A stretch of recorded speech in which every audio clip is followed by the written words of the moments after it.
Donc, un exercice qui est très emblématique de la troisième loi de Kepler, enfin d'une utilisation de la troisième loi de Kepler, pour laquelle cette loi est très intéressante, c'est déterminer la masse de l'astre central.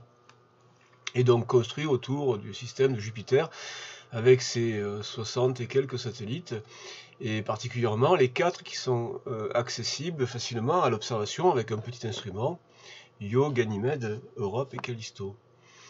Donc on a là d'abord à identifier le plus rapide.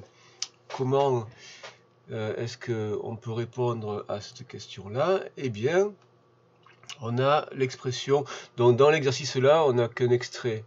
On avait à identifier la vitesse, à établir l'expression de la vitesse des satellites. Donc, dans le cours, on établit que la vitesse d'un satellite, d'un objet en orbite, est v égale racine de gm sur petit r, le m étant la masse de l'astre central responsable du mouvement. Donc là, évidemment, c'est la masse de Jupiter. Ça, c'est la masse de Jupiter. Et le r étant le rayon de l'orbite, de la trajectoire. Donc, r étant au dénominateur, eh bien, le satellite le plus proche aura donc un r plus petit, et si r est plus petit, alors la fraction est plus grande, la vitesse est plus grande, et donc là, on doit répondre que c'est le satellite le plus proche de Jupiter qui est le plus rapide.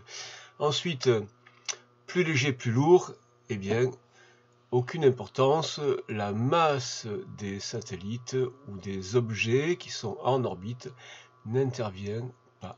Il n'y a que la masse de l'objet central. Ensuite, une exploitation de la représentation graphique de t au carré, la période de révolution en fonction de r cube, le cube du rayon de l'orbite. Montrer que l'allure est en accord avec la troisième loi de Kepler. Donc que dit la troisième loi de Kepler? T au carré sur a au cube est constant. Dans le cas le plus général, a au cube, le demi, grand axe ici, on est dans le cas de l'approximation aux orbites circulaires, donc le a, c'est le rayon. On a donc t au carré r au cube, t au carré proportionnel à r au cube. Donc t au carré proportionnel à r au cube, eh bien ça veut dire que la représentation graphique doit être une droite qui passe par l'origine, avec donc t au carré égale un coefficient de proportionnalité fois a au cube, enfin r au cube, du coup, fois r au cube. Et ce coefficient de proportionnalité correspond en fait au coefficient directeur de cette droite, donc k étant le coefficient directeur de cette droite.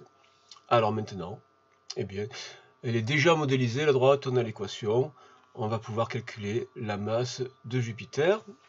Donc, cette troisième loi de Kepler, dit que le carré de t est proportionnel à r au cube, et quand on l'établit, on voit que